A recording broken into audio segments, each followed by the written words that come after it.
Hello, comrades. So today we're going to be talking about mental health, depression, suicidal thoughts, mental institutions, electric shock therapy, sexual assault, and, well, a whole host of issues that come up in Sylvia Plath's 1963 five-star classic, The Bell Jar. So, content warning and spoiler alert ahead. In June of 2020, I didn't have a reason to get out of bed. Well, the floor. Actually, I didn't have a bed, but that's another story. I didn't have a reason to get off of the floor. My spring classes had ended, my summer internship hadn't started, and my roommates, who were a year ahead of me, had already graduated and left the house I was living in. Most of my friends and all of my family were far away because of the global pandemic. And in June, with the June heat, without AC, I didn't have an appetite because, well, for some reason, I just don't get hungry when it's hot. I don't know why. And I don't like to drink anything in the morning. So most days, I literally did not have a reason to get up in the morning until I had to use the bathroom. And quite frankly, I didn't have a reason to get back up once I got back down on the floor. I used to say that any day where I both took a shower and ate food was a success, but honestly, with the heat, I probably averaged more than one shower per day.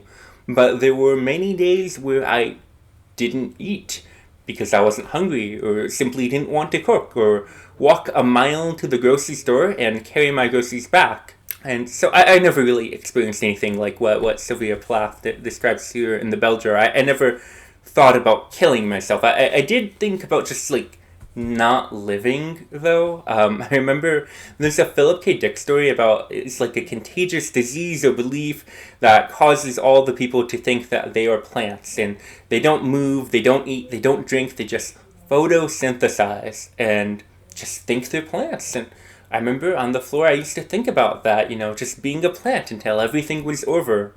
I think it's a kind of a thought that comes to many of us, that moment when we realize that living isn't just a choice in the sense that we could choose to stop living, but it's also a choice in the sense that we are constantly choosing to live. And I remember someone once described it like there was a list of options, and even if you never actually considered it, even if you never really thought about killing yourself, you had to always choose not to. The option was always there, and you had to always look at it, always think about it, and always choose a different option.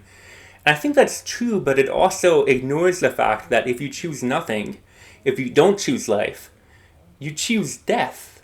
Because death is the default. Life is not.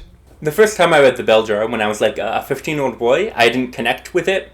In fact, reading it a second time, there were many times when reading it now as an adult that I thought I hadn't finished it as a teenager, only to come across a bit that I remembered, even up until the very end, where I remembered a part, but it was only a single scene or metaphor that was buried in my mind as if it could have been a part of any other book. But now it's a very different experience. It tells the story, the book tells the story of Esther Greenwood, who seems to be a young Sylvia Plath with a fictionalized name. And Esther is a poor but intelligent and hardworking student who has won a number of accolades and a prestigious internship at a fashion magazine in New York City that has placed her among women who complain that they are tired of going on trips to other countries like Brazil and skiing. And Esther is a hardworking perfectionist, but she's also apathetic and is seemingly without direction. She often gives different answers as to what she will do after college, or even in the fall semester. She's detached and isolated from her peers, and the world seems more like a void lacking any direction than like a hall of opportunities. And so she seems more, as the book moves on and slowly reveals her past, she seems more so. She seems more lost. And on her last night in New York City, she goes out to her party with her best friend, Doreen, who has been her best friend, but has been kind of off with her boyfriend for most of this part of the book. And Doreen sets her up with a friend of her boyfriend at this party. It's a man who Esther describes as a true misogynist, which I thought was interesting just from the start. It's like, yes, I danced with a true misogynist. I was kind of wondering, like, what would that experience be? What does that mean? And there's no easy way to say this. The man, the true misogynist, tries to rape Esther, but she breaks his nose and gets away. And back at the hotel room, she throws all of the things she's been given or has even bought as part of her internship out of the window and into the city.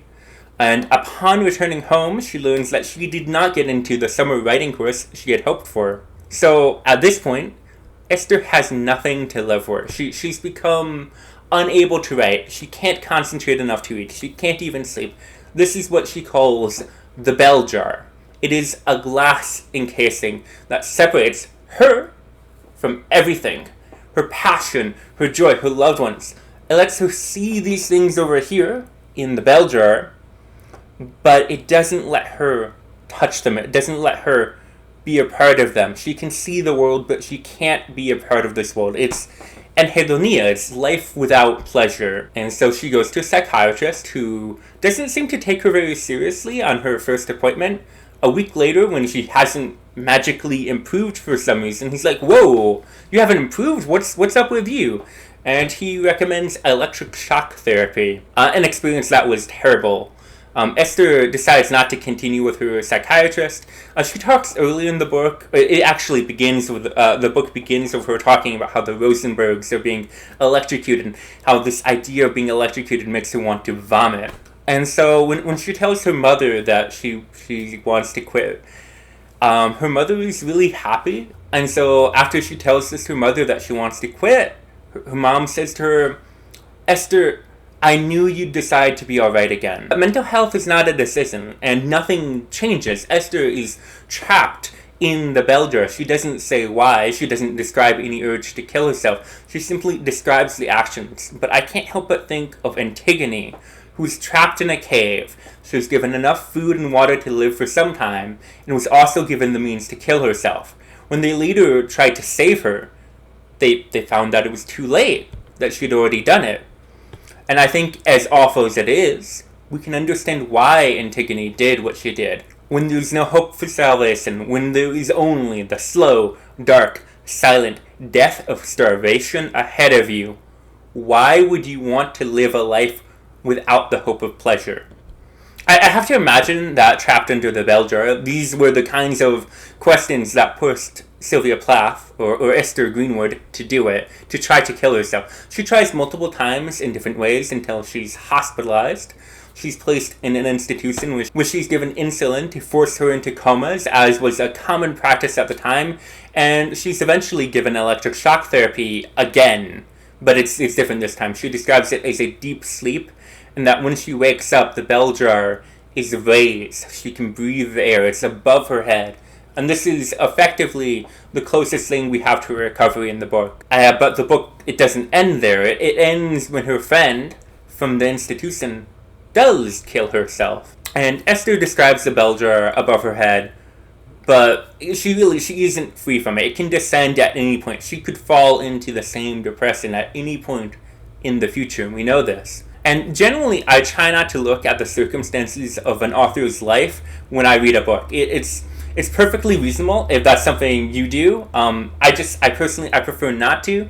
I try to understand a book as a thing on its own, and I try to separate the author from the individual work, and even the individual work from the other works. But suicide hangs over this book, and not just for its content, not just for how it ends, but for the fact that the author killed herself just a month after its initial publication. Reading this book forced me to stop and really think about the value of life, and how miserable it would be to live without anything else, just an endless solitary confinement. And I have like 20 subscribers, and I know it's likely that nobody will really watch to this part of the video. That's okay. But I still feel like I have some kind of responsibility, some kind of duty to the viewer who may be struggling with these questions, with these thoughts, or may struggle with them in the future. And to the viewer, I'd like to say, I think it's important to remember that things have improved some since the time that the bell jar was written. There's help that's more accessible and more effective than before. You can seek therapy for your traumas, and medication for depression. If you find yourself in a really dark place, thinking about killing yourself, there are numbers available in your area to call, I promise you. And I think the most important thing to remember, for you to remember, is that you are not alone. It's likely that many people care about you as a family member or as a friend or even as a fellow human being. It might not feel like anyone cares in this moment, but there are people who've been through the same thing as you, who want you to get through it, and there are compassionate people in this world. And things might be bad now, but that doesn't mean they have to stay bad. Even when Antigone was trapped in the cave without any hope, they did try to come to save her. So, now we've talked about a book that I love. If you'd like to talk about a book that I don't love, you can click over here. Eventually it's going to pop up to a video where I talk about Ayn Rand's Anthem. Not a book I loved. But first, there were some interesting words I looked up in this book, The Bell Jar, and I think it's always worth it to take a minute to appreciate interesting words and talk about their meaning. So there's fusty, which is moldy, stuffy, old-fashioned. There's an emery board, which is a kind of nail file. It's made of wood with an abrasive material glued on.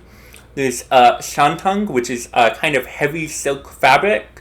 There's vichyssoise, which is a thick, creamy soup made from potatoes, leeks, and onions. It's popular from the Vichy region of France, which I think is in the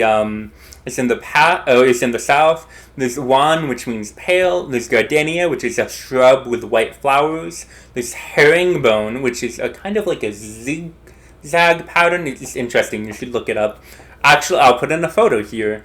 There's dirndl, which is an alpine dress. If you think of like a cartoon German woman for like Oktoberfest with like the big, I forget what you call it, a stein of beer. She's probably wearing a dirndl.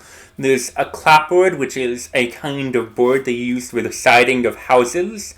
There's corrisible bond, which we don't really use anymore. It's erasable typing paper for a typewriter.